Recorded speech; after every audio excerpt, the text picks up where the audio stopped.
Olá, benditos! Neste capítulo, Jesus não está apenas discutindo teologia, ele está em uma batalha pela liberdade do coração. O servo sabe que de nada adianta ter mãos limpas se o coração está carregado de fardos que Deus nunca colocou sobre você. Vamos mergulhar nesse relato que começa com um conflito e termina com um milagre. A cena começa com tensão. Os líderes religiosos viajam quilômetros de Jerusalém até a Galileia, não para aprender, mas para policiar. Essa era uma delegação diferente daquela do capítulo 3, que disse que Jesus estava possuído por Beelzebu. Esses que estão ali agora notam algo terrível. Os discípulos de Jesus não lavaram as mãos ritualmente antes de comer. Para quem estudou Mateus, isso parece apenas uma quebra de tradição, mas para Marcos, o detalhe é mais profundo. Seus leitores romanos achariam estranho alguém ser criticado por não lavar as mãos. Por isso, Marcos explica que os judeus não comiam sem lavar muito bem as mãos. Seu perfeccionismo religioso era tão grande que também lavavam ritualmente os copos, jarros, vaso de metal e até as camas. Essas camas eram, na verdade, divãs ou leitos de madeira baixos, forrados com esteiras ou almofadas. Eles se reclinavam nesses leitos para comer. Como o leito era o lugar onde o corpo descansava durante a refeição, ele era considerado um potencial transmissor de impureza. Mas eles não lavavam as camas com sabão. Eles aspergiam água como parte do ritual, ou em casos mais severos, desmontavam partes do leito para passar na água corrente. Eram rituais que mostravam uma obsessão com o exterior. Aqui vemos a dor do servo ao ver a palavra de Deus ser sufocada por regras humanas. Jesus os chama de hipócritas. Ele cita Isaías para dizer: vocês me honram com os lábios, mas o coração está longe. O servo nos ensina que o verdadeiro serviço não é seguir um checklist de regras, mas oferecer um coração que bate no ritmo de Deus. Ele confronta o sistema que usava a tradição por negligenciar, por exemplo, o cuidado com os pais idosos. O termo corban é uma das palavras-chave de raiz hebraica que Marcos mantém no original para mostrar como a religiosidade da época tinha se tornado um labirinto jurídico para evitar a prática do amor. O significado literal de corban é oferta ou dado a Deus.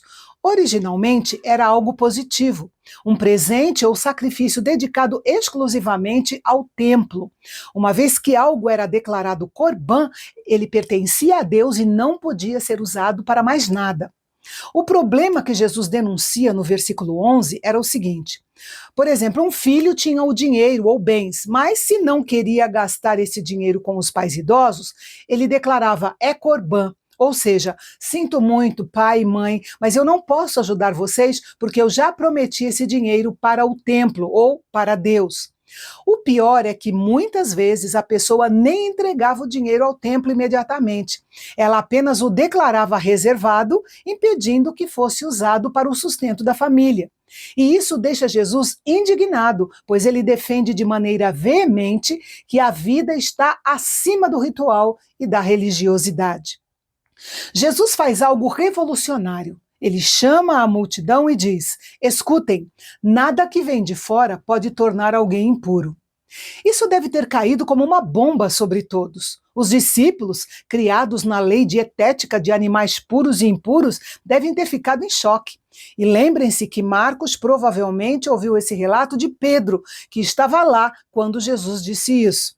Quando eles entram em casa, os discípulos querem saber mais a respeito desse assunto. Jesus então explica que o que entra vai para o estômago e depois é eliminado, mas o que sai da boca vem do coração. E Marcos acrescenta um detalhe que não está em Mateus: com isto Jesus considerou puros todos os alimentos. O servo veio para nos livrar da neurose da aparência. Ele dá uma lista dos males que saem do coração, deixando claro que ele veio para tratar a fonte do mal e não apenas a aparência. Ele sofre ao ver que os homens se preocupam mais com copos, jarros, vasos e camas do que com a alma. Já cansado e querendo se reservar um pouco, o servo busca refúgio em terras estrangeiras e vai para a região de Tiro e Sidom. Ele entra em uma casa querendo passar despercebido, mas não consegue.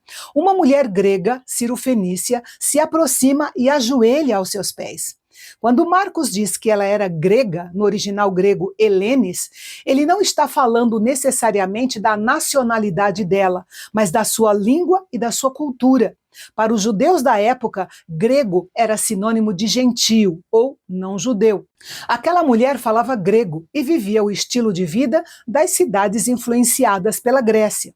Para o público de Marcos em Roma, isso significava que ela era como eles, uma estrangeira total para um mundo judaico. Em Mateus, o foco é a grande fé dela. Em Marcos, o foco é a sua humildade. Jesus usa uma parábola dura sobre cachorrinhos e filhos. No grego, a palavra cachorrinhos era um termo carinhoso para os animais de estimação da casa. Ela, em uma resposta brilhante, aceita as migalhas propostas por Jesus na sua parábola. E então, o servo que veio para os judeus deixa-se vencer pela fé daquela estrangeira. Ele liberta a filha dela à distância. Aqui, Marcos mostra que o serviço do servo não conhece fronteiras. Ele não serve apenas os seus, mas também serve a todo aquele que crê. E o capítulo termina em Decápolis, quando trazem a Jesus um homem surdo e gago. Muitos se perguntam, se o homem era surdo, como ele poderia ser apenas gago e não totalmente mudo? A resposta está no grego de Marcos. Ele usa a palavra grega mogilalos. Essa palavra é extremamente rara e aparece apenas uma vez no Novo Testamento. Ela significa alguém que tem dificuldade extrema na fala.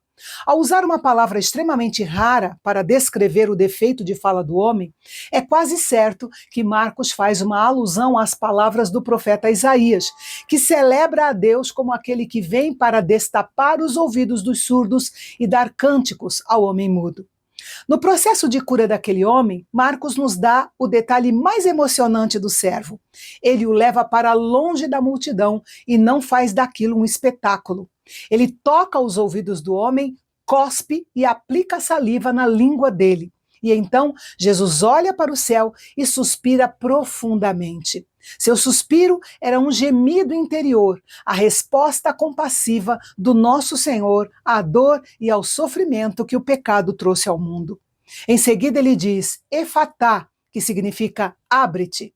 Ao dar essa ordem, ele não está apenas curando o corpo daquele homem, ele está libertando uma alma para que ela possa finalmente se expressar claramente diante de Deus.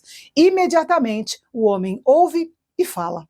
A multidão fica maravilhada e diz algo que ecoa lá em Gênesis: ele faz tudo muito bem.